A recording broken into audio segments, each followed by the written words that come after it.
speaking to matters like Antifa, for example, right? And the new EO that the president signed and their designations giving us authorities that we never had. What we are able to do is the one thing I've done my entire career under investigations: follow the money. Serve legal process and follow the money. These groups just don't show up overnight. You don't have hundreds of people surround a courthouse overnight and then move down to LA and cause riots and then move halfway across the country and cause disruptions in Chicago and elsewhere. It is an organized effort that someone or some groups are paying for. It's FBI Director Kash Patel there talking about the advancements in our nation's top law enforcement agency and the Bureau's ongoing investigations. To our very own Washington insider, Armstrong Williams, who joins us right now. Really great interview with Director Patel. Armstrong, I enjoyed listening to it. He was very candid and very transparent with you. What did he say was the greatest domestic counterintelligence threat to our country right now? People's Republic of China. He said it's just deadly, it's frightening how they've infiltrated institutions, universities, corporate America, labs. You've heard of the story at the University of Michigan. And he said, we just have no idea just how much they're trying to defeat America, not through military might, they cannot win, but by infiltrating our institutions and stealing documents and data and sharing it with this, the Chinese Communist Party. Yeah, I recall he also talked about how they're trying to buy all the farmland near military bases, and also the real threat to critical U.S. infrastructure. So, again, very, very revealing, some of the stuff he said here. One of the FBI's investigations revealed there were more than 250 plainclothes FBI agents in the crowd during January 6th, and you asked him about it, and here's what he said. We investigated the matter and found out why FBI agents were placed there in the first place.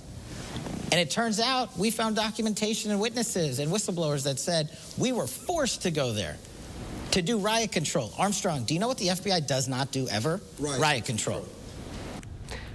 Armstrong, are these agents cooperating? Are they being forthcoming with the FBI's investigation? Because one thing you mentioned in your interview that's very true, there are still plenty who are loyal to the previous administration, plenty who are still loyal to now indicted former FBI Director James Comey.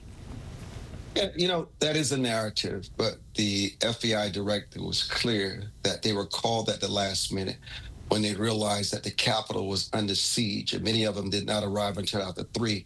And you could read the transcripts, Jan. You can listen to the audio when they said, this is chaos. This is not what the U.S., how to use the FBI resources for crowd control, but that's what they were facing at the time. And it was really impressive to see the director defend the FBI. But what's more fascinating in the interview that would air tonight at 7 p.m.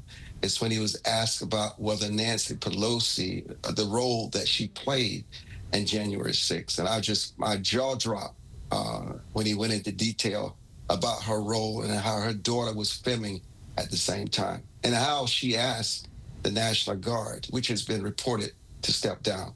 Stay down, step down, not do anything.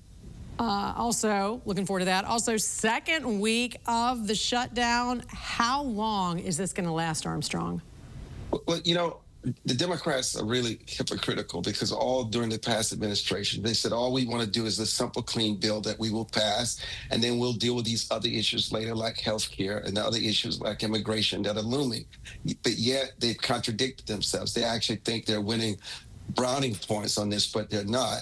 And who suffers as a result of this are the American people. I mean, and listen, even in my interview with the FBI director, his agents are not being paid now. They're not going to be paid until this issue is resolved. And do you think they're operating and doing their job at the same level if they were getting paid? I mean, listen, something is amiss here, and something suffers at the expense of these two parties trying to get upmanship at the expense of not only our security, but the financial security of the American people. Many Americans, Jan, cannot afford to miss one paycheck because they live paycheck to paycheck like everyday Americans.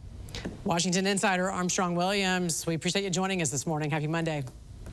Thank you, Jan. Well,